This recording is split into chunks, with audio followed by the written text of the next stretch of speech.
Welcome back to Chris and Retro.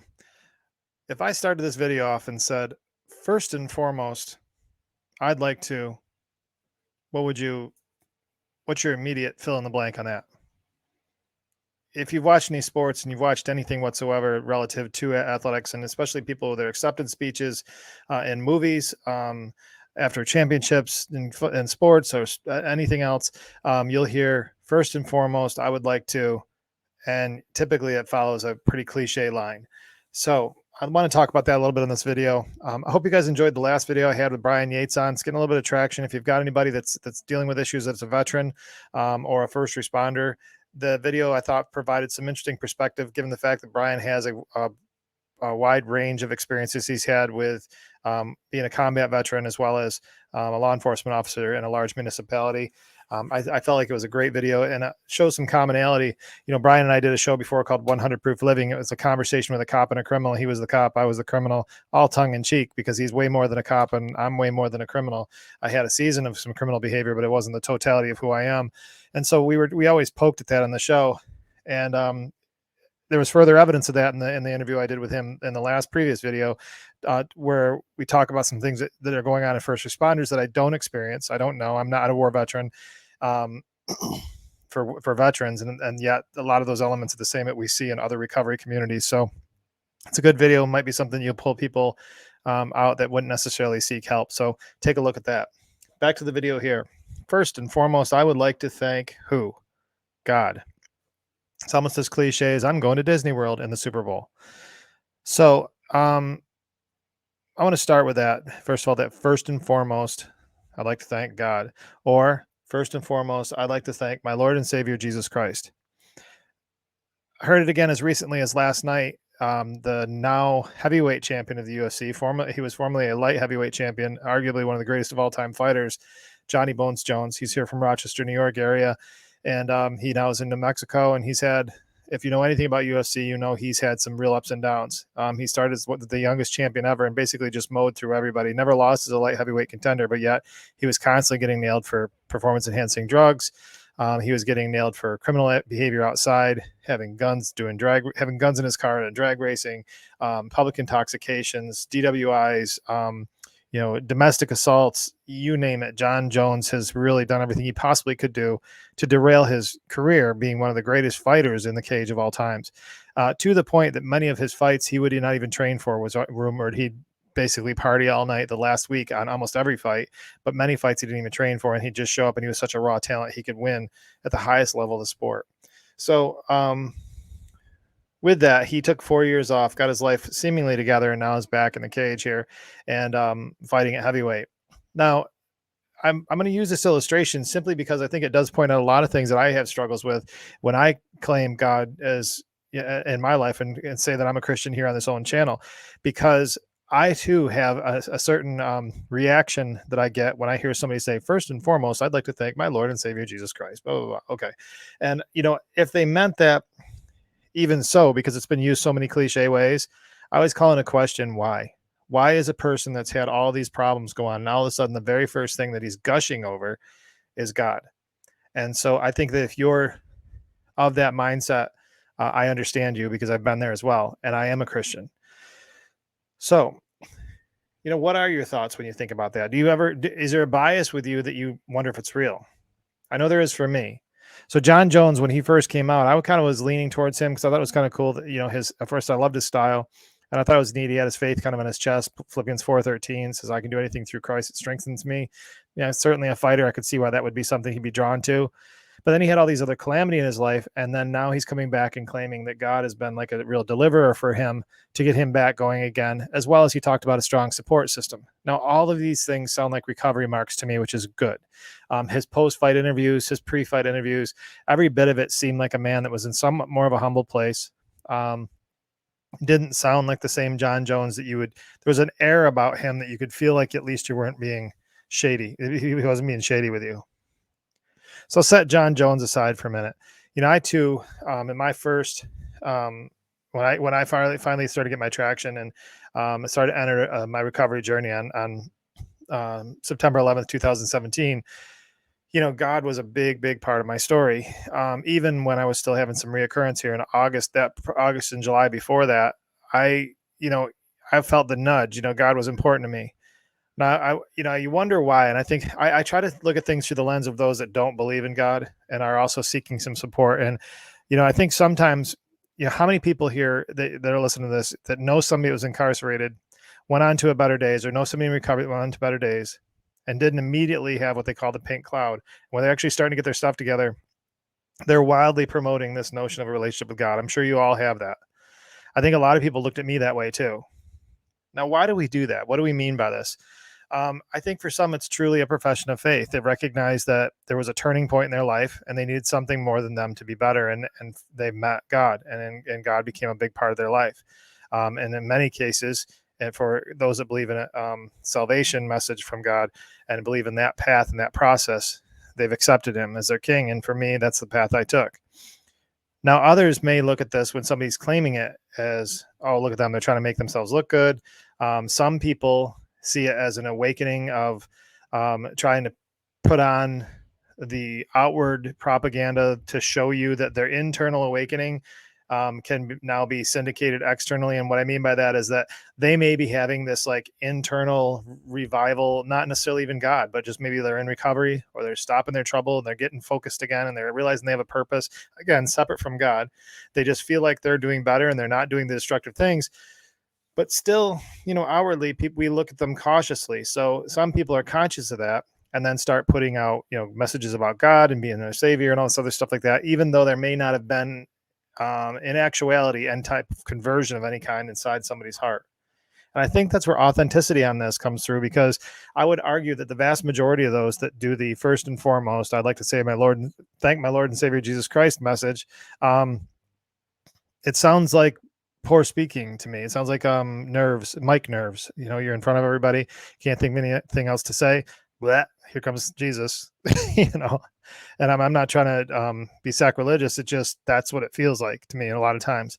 And I'll be honest with you, that last night in that speech, post-fight speech, I kind of was doing the same thing. And then here's the problem. Here's the problem with it. So if we don't change the construct around everything outside of this very vocal profession, if we're not literally changing ourselves across the board, people, when you make those proclamations, are going to look for the hypocrisy in your life. They're not going to, as human beings, we have a tendency to think that that's fake. And we will look for the hypocrisy in people's life, either knowingly or unknowingly. We'll notice it if it comes up. And so last night was not a miss on that. So Jon has made these comments before and then gone out and had domestic charges on his Hall of Fame induction and some other things.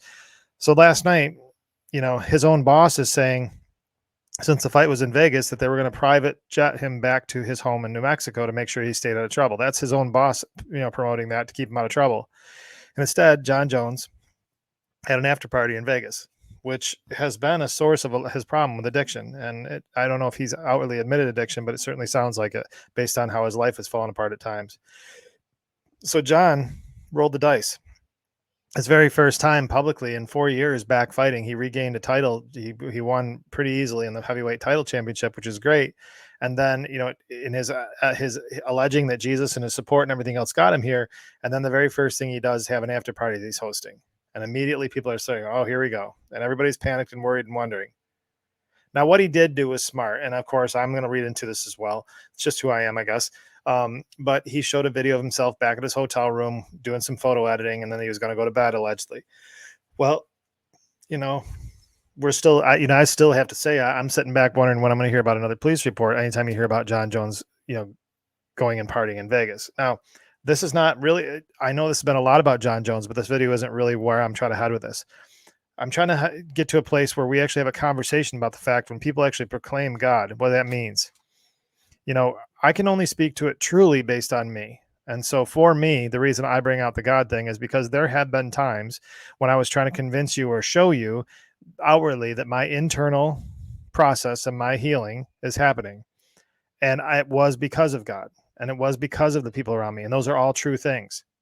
I talked a lot about God because if I talked about my steps that I was taking, you may not have faith that it was me. And I want you to understand that I had put my faith into something outside of Chris, so that Chris, this person that you knew that was a destructive force, could actually demonstrate for you healing and that you might be interested in my recovery as well. That certainly was a stage in my recovery journey, and probably got a little annoying. The truth is that I go through some tough times. I've been probably 2 years now has been outwardly a climb, very similar to my early career where things were going very, very well. And then inwardly there were things that were undiagnosed and things fell apart into addiction. Now I'm going through some very similar struggles in my life, but addiction is not in play because of the lessons that I've learned. It doesn't mean I'm falling apart. It just means that I'm now going back over the hill of my growth and now understanding that all the tools that I've learned can keep me from falling completely apart. However, it doesn't mean that it's not difficult. So one of those things that I struggle with is how can I outwardly proclaim that God is God to my life and the one that helped me get my life back together, the one that caused my life to come back together, when inwardly in my own head I'm still struggling with anger, controlling behavior, procrastination, fear, all those things that play into my addiction. I don't feel victory over my life like I did back then. Back then, I felt this victory in such a bold way, and it was such a stark contrast to the way things are going so poorly that I could say it was God and feel that so powerfully. I can say that God never really left my life. My relationship with him has had ups and downs based on me, but in this current stage, he's very much there. It's about my willingness to proclaim that and lean on that more so than I have, because things got easy and I started to get, I'm a driven person. And I talked to a friend of mine, and he was assuring me that a lot of what I'm going through is natural for a driven person, is that we progress beyond and we become our own deity in some respects. And we forget the construct about what made us good in the first place, especially in a recovery community. I don't mean to get too derailed in this. I guess the net point in this whole thing is this: is that some people do mean it when they say, first and foremost, I'd like to say thank my Lord and Savior Jesus Christ. Some people actually are Christians that say that and have terrible lives they're living. Going back to the Jon Jones example, Jon Jones says that he believes he's given the audience more of a relatable, authentic version of him, that his fans understand him more now, and he makes mistakes. I would argue that his life was more than just making mistakes. He was an addict, and I don't have his diagnosis. It just seemed that way. For me, I'm an alcoholic, and I have to understand by being an alcoholic that even though I'm an alcoholic and I'm a Christian, I can't proclaim God all the time and expect that that's alone is going to heal me. There's some work that needs to be done. Of course, I believe that's a strength for me. Of course, I believe that that can make a way for me that makes life better. But if I start getting lazy about my process every single day, I can easily, quote unquote, make mistakes, as John says. And my argument, I would say, is allow my mental health tendencies to take over again versus allowing the balance between the work and my spiritual component to be present and resident in my life. There's really three ways that I think people do this. It's either a public relations stunt. They're trying to manipulate the audience and still go about what they're doing, thinking they're slick, or it's truth. I think for me, what I was challenged by is just to recognize the earmarks that seem like truth to me. And I think hypocrisy points itself out pretty well. If you hear me say, first and foremost, I'd like to thank my Lord and Savior Jesus Christ. If I felt it was appropriate in a setting to actually say that, you can bet yourself I'm sincere about it. I mean it. Does it mean that I have a wash of every other area of my life, that I've got everything nailed down? That is absolutely not true. And in many days, I feel like a complete hot mess. I thought it was interesting last night to watch that. I can relate a lot to what he's doing now, and I'm hoping it's not just a cloud for him, and I'm hoping he has the people around him that are strong enough to help him through the invariable time that's going to come that's not going to be easy anymore. Now, I did see the video of the after party, and I saw his video after the after party, and good news to me, at least, he looks like Jon Jones was not substance affected, and it looks like he might be on the better days, at least for this trip. So good luck, Jon. Western New York native, Johnny Bones Jones, heavyweight champion.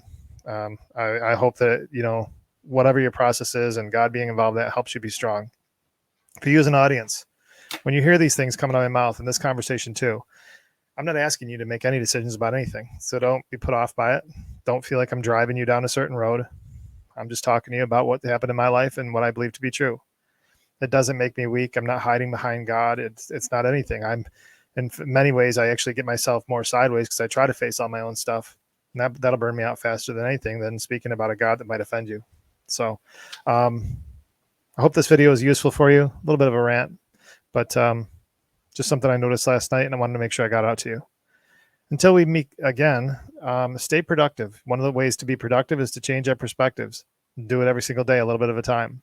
If you've got a certain perspective on this, pause for a minute and reconsider what your thoughts are relative to this whole subject. And hopefully it gets you a place of peace, or maybe enforces some decisions in your own life that you find it's time to make. So that's entirely up to you. That's not my journey. My journey is mine to hold on to, and yours is yours to hold on to. And I'm just here to help you where I can with some eye contact along the way. So stay productive and please stay out of trouble.